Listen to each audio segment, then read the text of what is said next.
Bien, muchas gracias, Gonzalo. ¿Pueden ver mi presentación?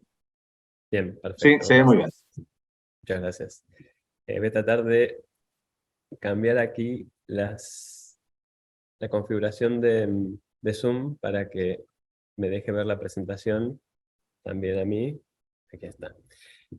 Bueno, muchísimas gracias por la invitación, primero y principal, a la Fundación Aequalis. Es un gusto estar con todos ustedes, con los participantes también del webinar, quienes están asistiendo, y con los panelistas que también forman parte de este webinar, en el que vamos a estar discutiendo algunas cuestiones que tienen que ver con cuestiones centrales, creo yo, así las entiendo yo, sobre la educación superior en diferentes escenarios y en diferentes lugares. Quiero agradecer a la Fundación Equalis y gracias a Gonzalo Puentes por haber hecho todo el trabajo conmigo en relación a esta presentación, siendo esta presentación completamente mía y completa responsabilidad mía. Como planteaba un poco Gonzalo, recién en la presentación, esto que voy a plantear tiene que ver con una serie de investigaciones y con una serie de trabajos que vengo realizando en relación a justamente cuestiones que tienen que ver con la relación entre el Estado y la educación superior. Esto se encuadra, digamos, en diferentes estudios que tienen que ver con el análisis de políticas públicas y en relación a procesos de aseguramiento de la calidad y acreditación y de privatización de la educación superior, principalmente entendiendo privatización por la expansión de la educación superior privada a nivel mundial y en América Latina también. Esto da lugar a uno de los planteos centrales que voy a realizar en mi presentación, que tiene que ver en cómo esta relación entre Estado y educación superior se ha, eh, se ha caracterizado en gran medida de pasar o estar entre, no de pasar, sino de estar entre la confianza y el escepticismo. No solamente la confianza y el escepticismo del Estado hacia la educación superior,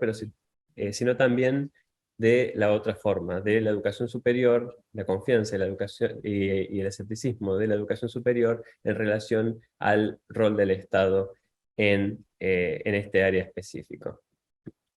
Para poder comprender esta suerte de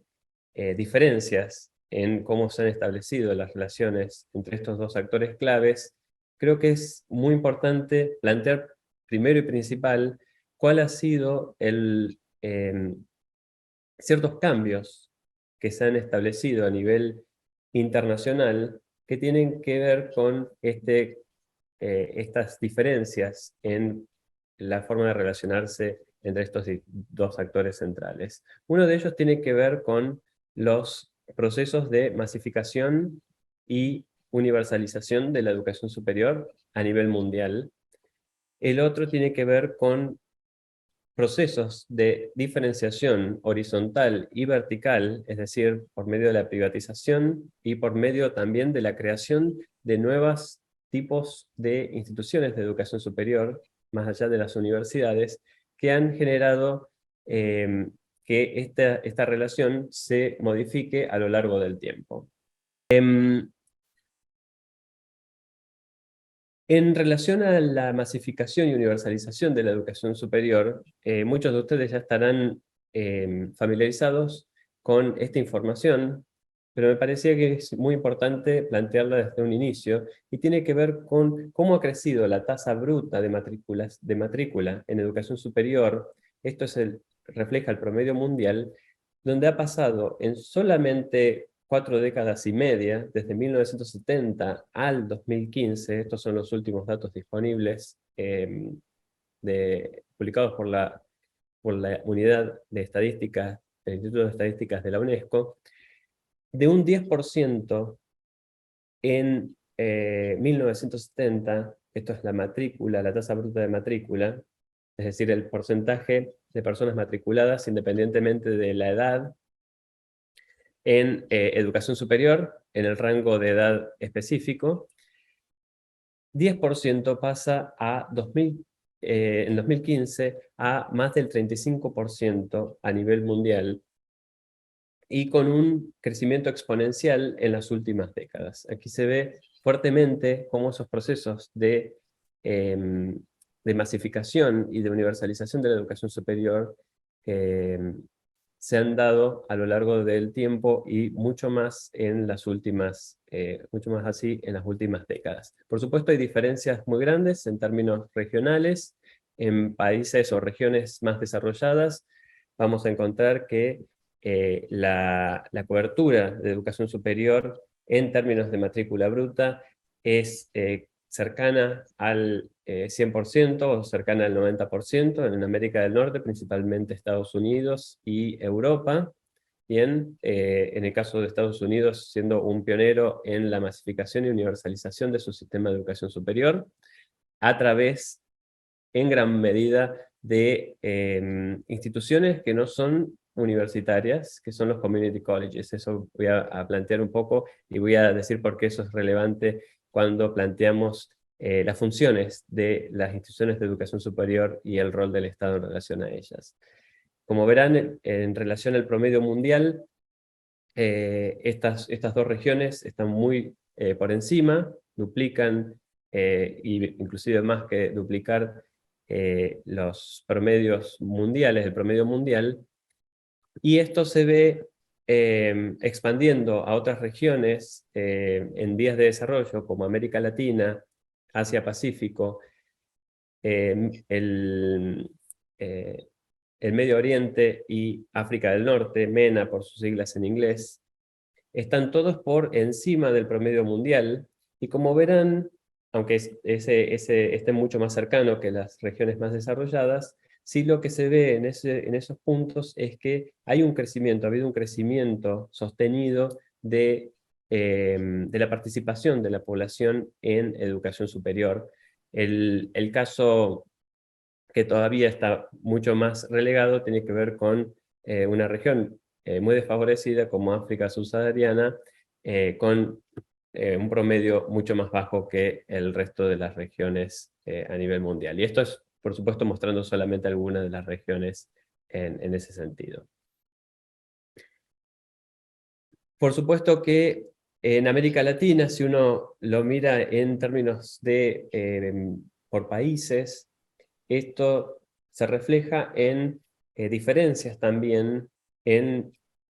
cuánto, digamos, han logrado expandirse los sistemas de educación superior en términos de matrícula bruta nuevamente. Disculpen que Brasil está con Z, se me escapó esa parte del inglés. Con casos en los que, por ejemplo, Argentina y Chile han logrado matrículas o porcentajes cercanos al 90%, otros países como Brasil y Colombia,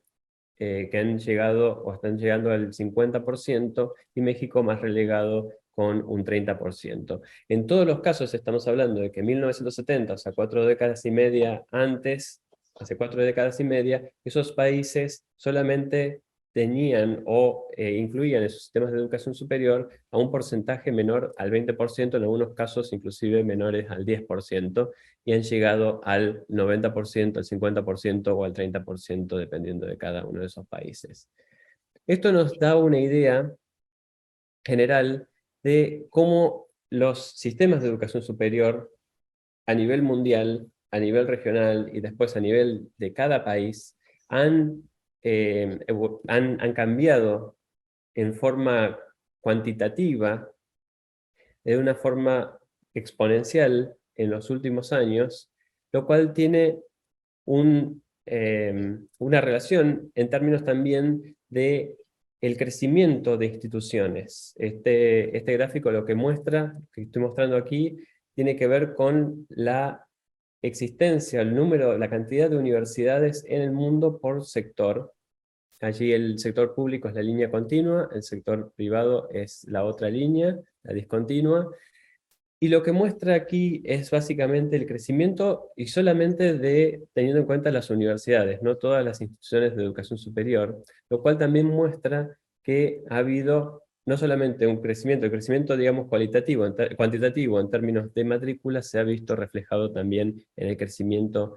cuantitativo de las instituciones de educación superior. A ese crecimiento cuantitativo hay que ponerlo en perspectiva, y esa perspectiva tiene que ver con la de diferenciación horizontal. Cada vez más los sistemas de educación superior se han convertido, han pasado de estar dominados por el sector público a tener mayor participación del sector privado. Eso es central también para comprender cuál es la función de las instituciones de educación superior, cuál es el rol que les asigna el Estado, pero cuál es el rol que también se asignan ellas mismas en relación a las funciones que cumplen en la sociedad. Entonces aquí lo que pueden ver es el porcentaje de matrícula en educación superior privada entre 1955 y 2015 para América Latina. Es la única región en la que contamos con datos tan lejanos, desde 1955. Eso gracias a la investigación pionera de Daniel Levy, publicada en 1986, donde nos muestra que América Latina en 1955 solamente menos del 20% de los estudiantes estaban matriculados en la educación superior privada, mientras que en el 2015 estamos hablando del 50%, o sea, 1 de cada 2 estudiantes en educación superior en América Latina se encuentran matriculados en educación superior privada. Luego, en el caso de Asia es la segunda región a nivel mundial con mayor porcentaje de estudiantes en educación superior privada. Por supuesto, eso en porcentaje, en términos absolutos, es la que más cantidad de estudiantes tiene en educación superior privada por el solo hecho de tener una población muchísimo más grande que América Latina. Y podemos ver cómo Europa, por ejemplo, es el caso menos típico en este sentido, con una matrícula en educación superior privada que no supera el 20%. Esto, ¿por qué nos sirve? ¿Por qué lo planteo como algo sumamente relevante? Tiene que ver con justamente cómo se ha ido complejizando la educación superior a nivel mundial, no solamente en términos cuantitativos, pero también aquí en algunos aspectos en términos cualitativos, con la introducción y el rol central que cumple la educación superior privada. Y este crecimiento que ha tenido la educación superior privada está también en correlato con el crecimiento que ha tenido la educación superior pública. O sea, en este periodo de tiempo también la educación superior pública ha crecido mucho. Lo que sucede es que la educación superior privada ha crecido más que en términos de matrícula, específicamente en América Latina, que el sector público. Y en estos procesos, algo que viene a complejizar aún más las funciones y el rol de las instituciones de educación superior, tiene que ver con cómo en la mayoría de los países lo que está sucediendo, lo que ha sucedido, es que las universidades públicas han incorporado aspectos privados en su funcionamiento, ya sea por medio del cobro de aranceles en algunos países, ya sea en la forma de gobiernos que adoptan, etcétera, etcétera. Y lo mismo podemos decir de algunas instituciones de educación superior privadas, adoptando algunas funciones que han sido históricamente funciones delegadas a las instituciones públicas por parte de ellas. Y un ejemplo, de alguna forma, es el ejemplo más paradigmático, es el caso de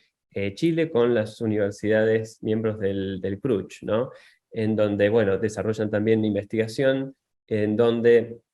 se plantea que cumplen en términos tradicionales, vamos a decirlo así, una función pública, un rol público en la educación superior, entendiendo eso en parte como la producción del conocimiento en educación superior. Además de la diferenciación horizontal, está la diferenciación vertical. La diferenciación vertical aquí la ejemplifico con el caso de Estados Unidos, pero uno podría plantearlo en relación a cualquier país, básicamente. Y esa diferenciación vertical tiene que ver con que ya no solamente podemos concebir la educación superior solamente desde las universidades, sino justamente de una gran cantidad de instituciones de educación superior que tienen otro tipo de función, otro tipo de misión en la sociedad. Y aquí lo que presento es lo que es la clasificación de Carnegie, que muestra diferentes tipos de instituciones, algunas instituciones que están dedicadas a la investigación, como las universidades doctorales, pero también instituciones como los Associate Colleges, o los que conocemos como Community Colleges, que en Estados Unidos absorben una demanda muy grande de educación superior, y que no están dedicados a la investigación, no están interesados en eso. Su función es la de proveer acceso, es la de proveer una formación técnico-profesional y vocacional que en carreras cortas, que no son provistas por otro tipo de instituciones de educación superior. Entonces, en esta medida, y aquí bien relacionado con el webinar, una de las cuestiones que planteo en relación a más un interrogante que a respuestas, tiene que ver con en qué medida estas nuevas funciones de la educación superior, que van más allá de la producción del conocimiento, que van más allá de la formación específica para determinados cuadros, y que tiene que ver con, por ejemplo, la de proveer acceso. En muchos casos, este tipo de instituciones de educación superior, que no son universidades, permiten un acceso mucho más amplio que las universidades en sí mismas, como por ejemplo el ejemplo del Community College, pero el ejemplo también en Brasil de las facultades isoladas, o aisladas en español, o de los centros universitarios en Brasil también, o los institutos de formación docente en Argentina, los centros de formación de formación técnica y los institutos profesionales de Chile. Este tipo de instituciones cuentan con otro tipo de función, que está centrado fuertemente en el acceso, está fuertemente centrado en la formación técnico-profesional en carreras, por ejemplo, que no son no están en otros tipos de instituciones, ¿no? Y en algunos casos, como en Argentina inclusive, en la formación docente, ¿bien? Una función pública central, si la podemos concretar en esos términos, ¿no? Y en esta medida, lo que planteo como central en estos procesos, y lo planteo en relación a desarrollos teóricos y de investigación que se han realizado. Uno de ellos justamente es un colega chileno, reconocido colega chileno, José Joaquín Brunner, que plantea esta diferenciación entre Estado benevolente y Estado evaluador. Ese Estado benevolente tiene que ver justamente con un Estado que eh, financia, por ejemplo, principalmente la educación pública en América Latina, y que no pide necesariamente nada a cambio, que no pide nada a cambio ni en términos de lo que deben realizar las instituciones, ni en términos de financiamiento que esté dirigido a modificar el comportamiento de esas instituciones de educación superior. Ese Estado benevolente, eh, principalmente, uno lo puede plantear en términos de las principales características de los sistemas de educación superior, cuando la educación superior todavía era una educación superior de élite, donde la tasa bruta de matrícula en educación superior era mucho más limitada, estamos hablando del 20%, con una diferenciación horizontal y vertical, o sea, unos niveles de privatización y de diferenciación entre instituciones de educación superior muy limitada, y predominantemente estamos hablando de universidades, en este caso, la existencia de universidades, más que de otros tipos de instituciones de educación superior. Bien, esto al interior de cada uno de esos sistemas de educación superior. Una regulación bastante limitada por parte del Estado. El Estado lo que hace principalmente es financiar, y principalmente al sector público, aunque con algunas excepciones también en el sector privado. Un licenciamiento laxo de nuevas instituciones, una acreditación inexistente. Hasta ese momento no estamos planteando la inexistencia de procesos de acreditación, y un tipo de financiamiento inercial o en bloque, o lump sum, que es básicamente proveer a las universidades de un financiamiento que es el mismo que tenían en el ejercicio anterior, tal vez es modificado por inflación u otros tipos de cambios en la economía.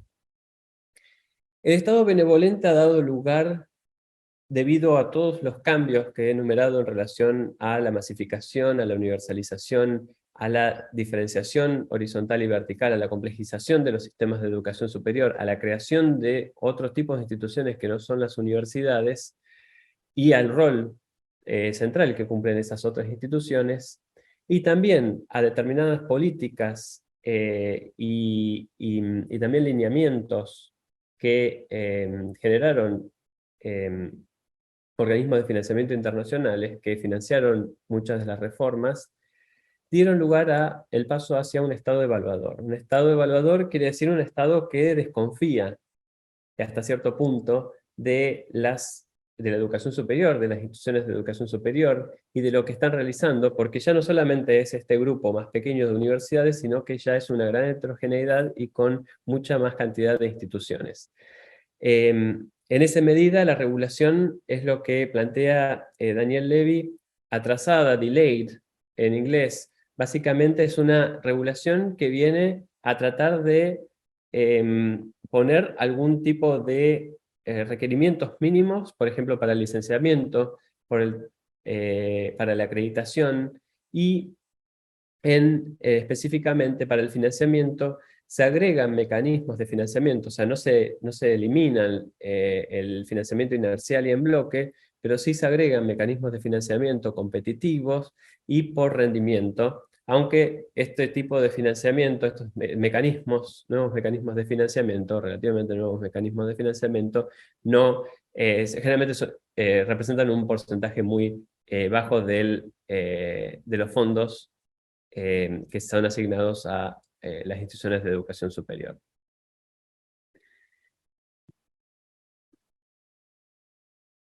Y esto me parece sumamente central plantear aquí algo en relación a cómo este nuevo rol del Estado tiene algún tipo de relación con los procesos de aseguramiento de la calidad, específicamente dentro de los aseguramientos de la calidad de acreditación. Y eso es lo que he desarrollado más mi investigación. Y algo muy importante tener en cuenta es que los procesos, las agencias de acreditación, las agencias de aseguramiento de la calidad en América Latina y en Europa han sido principalmente creadas por por los estados nacionales. Bien, eso es a diferencia de lo que sucedió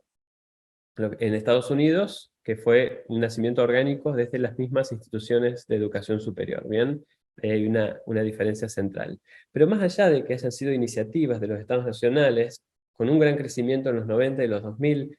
nuevamente, no solamente en América Latina, fuertemente en Europa, también en Asia, lo que se ve con estas agencias es que, si bien están creadas, han sido creadas por los estados nacionales, no necesariamente son parte de ministerios, por ejemplo. O si son parte de ministerios, son unidades descentralizadas o son unidades autónomas en las que sus presidentes, por ejemplo, son generalmente reconocidos académicos, y los integrantes también forman parte de universidades y de otras instituciones de educación superior, públicas y privadas, y de distintos tipos de educación superior, instituciones de educación superior. Entonces ahí también lo que se plantea fuertemente es que no es que el Estado es el que está generando un control directo sobre las instituciones, sino justamente es lo que, de alguna forma, estas agencias de acreditación lo que reflejan son tipos de mecanismos de amortiguación entre el sistema de educación superior y el Estado. Algo interesante y que me parece que importante destacar respecto a estas agencias de acreditación y de aseguramiento de la calidad en relación a su rol, es que aún en gran medida, y esto es algo que plantea también una referente, colega chilena, en estudios de aseguramiento de la calidad, María José Lemaitre, que tiene que ver con cómo las agencias de acreditación se centran, tienen una tendencia en valorar la función de investigación y la capacidad para producir conocimiento de las instituciones de educación superior sobre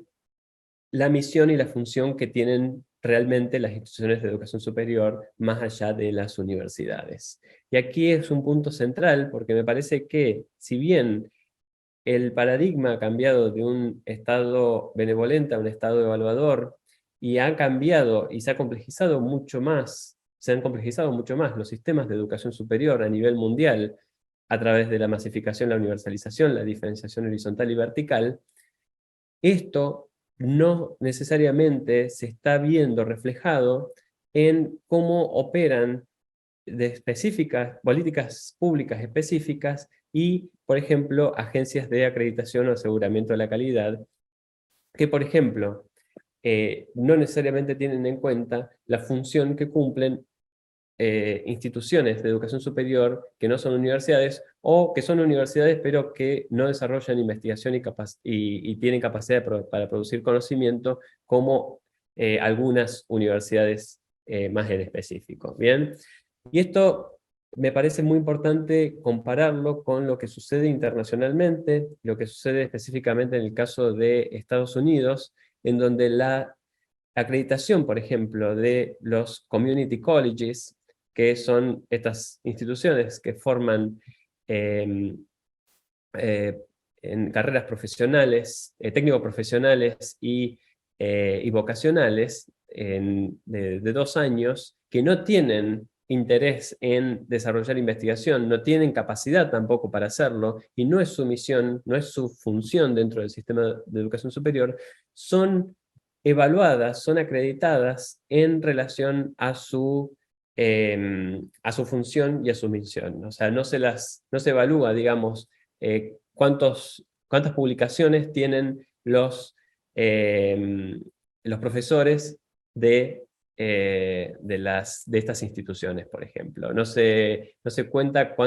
qué cantidad de subsidios de investigación, grants, han obtenido este tipo de instituciones. Se las evalúa por su rol específico en términos de acceso y de formación técnico-profesional.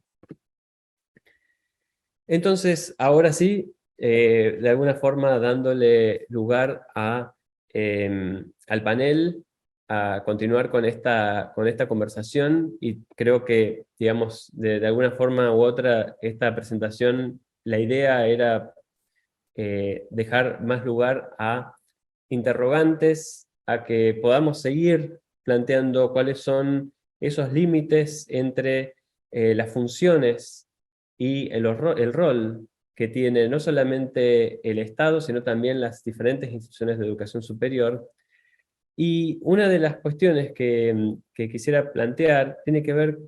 con en qué medida estas funciones, estas nuevas funciones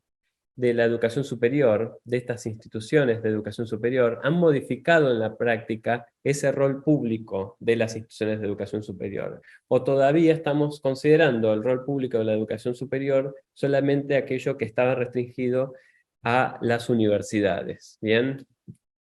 ¿En qué medida las políticas de financiamiento reflejan la complejización de las funciones de las instituciones de educación superior? Y ahí podemos ver diferentes casos, podemos plantear, digamos, muchos tipos de modalidades de financiamiento, pero al fin y al cabo, estas modalidades de financiamiento reflejan esa complejización de las funciones de la educación superior. Y finalmente, otro de los puntos centrales que me parece que podemos plantear como interrogantes es en qué medida las políticas de evaluación reflejan la heterogeneidad de funciones y misiones de las diferentes instituciones de educación superior a nivel mundial. En este caso, por supuesto, el webinar va a estar mucho más centrado con la exposición de los panelistas en el caso de Chile, pero creo que son cuestiones que son importantes que nos planteemos en relación a cuál ha sido históricamente el rol y la función de la educación superior y cómo los cambios que se han desarrollado a lo largo de los años ha modificado o puede llegar a modificar esta relación entre la confianza y el escepticismo en educación superior. Con esto doy por terminada mi presentación y les agradezco por su atención. Muchas gracias, Dante, por tu presentación que plantea interrogantes que ahora nuestros panelistas debieran abordar. Sin embargo, antes de pasar a ese plano, me gustaría también un poco profundizar contigo algunos de los temas que has señalado y cómo también ves tú que estoy evolucionando. Primero porque buena parte de la discusión también está dado por el financiamiento que el Estado o distintos agentes entregan a las instituciones, y eso también marca las propias dinámicas y las estrategias que las instituciones han ido desarrollando para poder también adecuarse a esta nueva realidad y en esta lógica del Estado evaluador que tú también señalabas. En tu visión, ¿qué es lo que uno puede observar también desde el punto de vista de la asignación de los recursos que los gobiernos, las agencias federales han ido otorgando en función de este reconocimiento a los distintos roles que las instituciones cumplen? ¿Cuánto ha cambiado? ¿Hacia dónde van las tendencias de acuerdo a tu investigación sobre este tema? Bien, muchas gracias por el comentario y las preguntas, Gonzalo, respecto a esto. Me parece que es un punto nodal aquí a tener en cuenta que tiene que ver con el financiamiento. Al fin y al cabo, el financiamiento en gran medida dirige de alguna forma este cambio o las modificaciones en el comportamiento de las diferentes instituciones de educación superior. Algo que hemos visto en investigaciones, principalmente cuando hacemos comparaciones entre público y privado en educación superior, es que a nivel mundial, en general lo que estamos viendo es que el financiamiento continúa fuertemente dirigido a la educación, a las instituciones de educación superior públicas, con algunas modificaciones que tienen que ver con la incorporación de estos mecanismos extras que tienen que ver con mecanismos de financiamiento por rendimiento, por fondos competitivos, bien, pero también lo que se está viendo es cómo el Estado o diferentes estados nacionales están en base a la concepción respecto a la educación superior y el rol de, por ejemplo, el sector privado, en algunos países se entiende que el sector privado está cumpliendo un rol público que no lo está cumpliendo de otra forma el sector público en sí mismo. Por ejemplo, vamos al ejemplo, uno de los ejemplos paradigmáticos tiene que ver con Brasil. Brasil, a lo largo de los años 80, de los años 90 y actualmente lo que ha desarrollado, pero principalmente en los 90, fue un proceso en el que permitió en gran medida la masificación de su sistema de educación superior por parte del sector privado, algo que no era posible de realizar por medio de la configuración actual de las universidades públicas en Brasil, que son mucho más selectivas y limitan mucho el crecimiento del sector público, ¿bien? Entonces eso significó, digamos, que el Estado financie a estudiantes, principalmente a estudiantes, por medio de préstamos, por medio de becas también, en el sector privado para conducir a ese tipo de matrícula, ¿bien? Eso es lo que estamos viendo, por ejemplo, en Brasil. En Brasil también lo que sucedió es que ha habido un cambio también, porque también se empezaron a financiar las instituciones de educación superior a través de darle incentivos impositivos a las instituciones de educación superior que ofrezcan becas a los estudiantes. Eso puede ser contrarrestado, digamos, en términos de ese tipo de planteos con casos como Argentina o México o inclusive Uruguay, en donde solamente en esos países se financia al sector público, predominantemente se financia al sector público. Lo que sí se está viendo es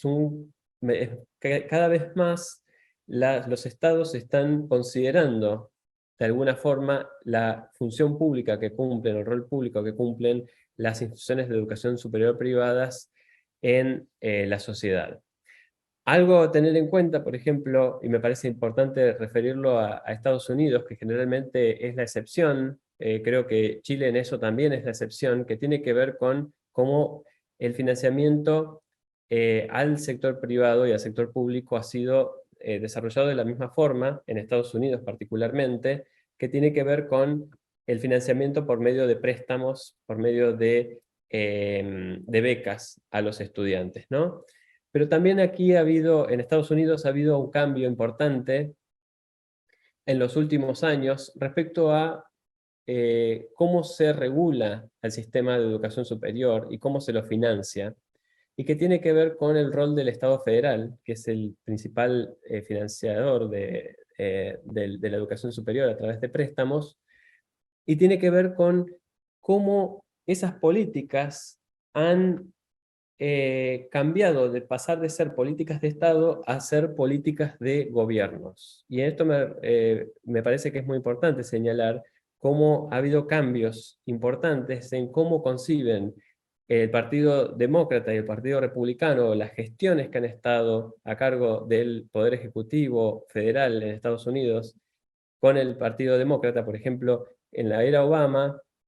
lo que sucedió, por ejemplo, es una mayor regulación o intentos de mayor regulación de la educación superior con fines de lucro. Eso cambió fuertemente el abordaje de la educación superior en Estados Unidos, que tuvo cambios centrales luego en la gestión de Donald Trump, la gestión republicana, y eso lo que ha generado fuertemente, me parece que es muy importante señalarlo, porque en América Latina también ha existido este tipo de acciones pendulares y de políticas pendulares, de alguna forma, en relación a la regulación y al financiamiento, como también está sucediendo en Estados Unidos a partir de diferentes gestiones de gobierno. Y agregándole a eso, ¿cuál fue una de las principales implicancias de esto? Es que en una línea de financiamiento reciente que se ha dado en Estados Unidos para las instituciones de educación superior, no se les ha permitido a las instituciones con fines de lucro participar de ese financiamiento. Es la primera vez que se elimina, digamos, de la elegibilidad para programas de financiamiento a las instituciones con fines de lucro en Estados Unidos, algo que ha sido muy controversial porque cambia completamente la forma en que se plantea el tradicional financiamiento de la educación superior en Estados Unidos. Dante, y otra pregunta que quisiera hacerte en relación a esta reflexión que nos has planteado. ¿Tú observas alguna dinámica o aspectos que marcan una diferencia importante entre lo que es la formación universitaria y la que es técnico profesional en relación a cómo el Estado se relaciona con instituciones que tienen estas características? Bien, en general analizando, digamos, las políticas públicas hacia la educación superior, en general no hay una diferenciación específica en términos de qué tipo de instituciones son digamos, las receptoras de esas políticas. En muchos casos, lo que se ve todavía es una predominancia de entender la educación superior desde la lógica de las universidades, más que de este otro tipo de instituciones de educación superior que son mucho más heterogéneas y tienen otras misiones y otras funciones en la educación superior. Eso en parte, digamos, lo ejemplifiqué con el caso de la acreditación, en donde todavía se tiene muy en cuenta esta cuestión de el rol en la investigación y en la producción de conocimientos, más que, por ejemplo, la formación técnico-profesional o vocacional. Entonces ahí me parece que hay un gran un abismo, digamos, entre lo que se considera como ideal en la educación superior y la realidad tal como existe y que no necesariamente es eh, entendida así desde las políticas públicas de educación superior. Más allá que esas mismas políticas públicas de educación superior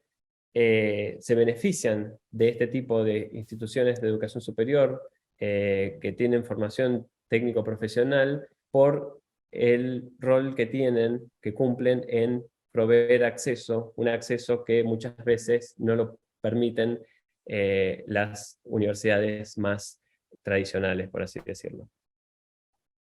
Y por último, antes ya de pasar al panel, a propósito también de esta evolución hacia un Estado más evaluador y cómo se ha generado también la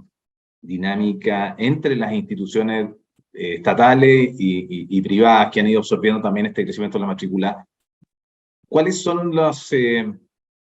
tensiones o cómo ha ido evolucionando esa tensión también en relación también a lo que tiene que ver con los estudiantes, con el financiamiento? ¿Qué es lo que tú has observado de tu investigación respecto también a una estrategia más colaborativa, más competitiva? ¿Qué es lo que arroja la evidencia en ese sentido? Bien, a ver, tratando de pensar en relación a algunos ejemplos concretos, pero lo que sí han generado fuertemente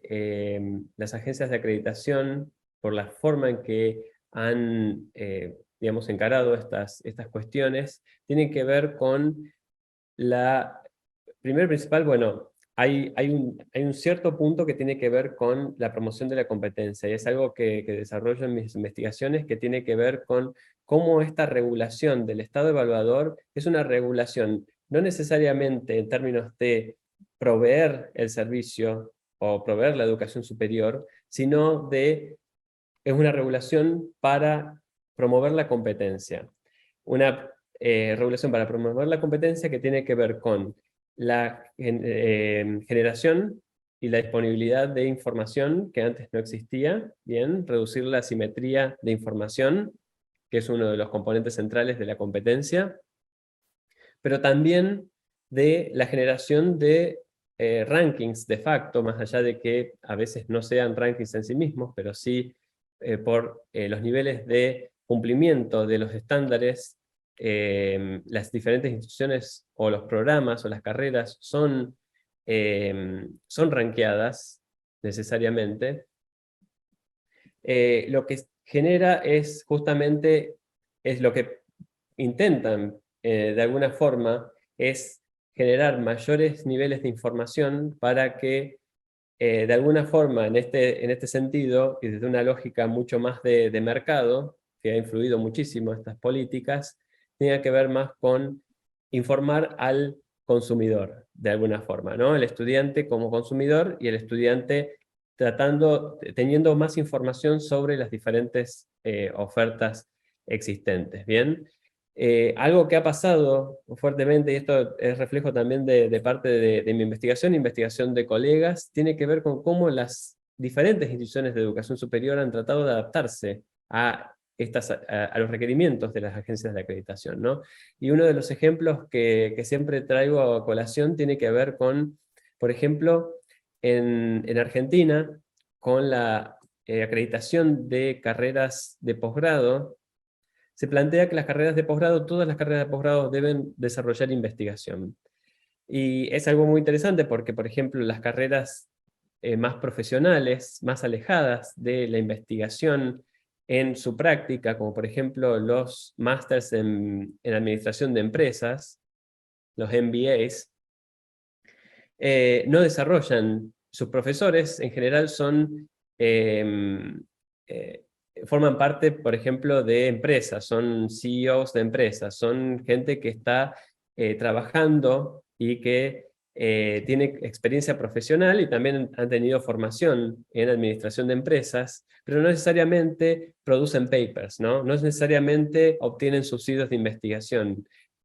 no están dedicados en forma completa, en tiempo completo, a la docencia, ¿no?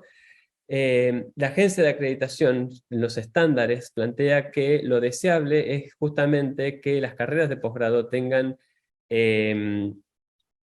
profesores a tiempo completo, con doctorados, que se dediquen a investigación, etcétera, como el ideal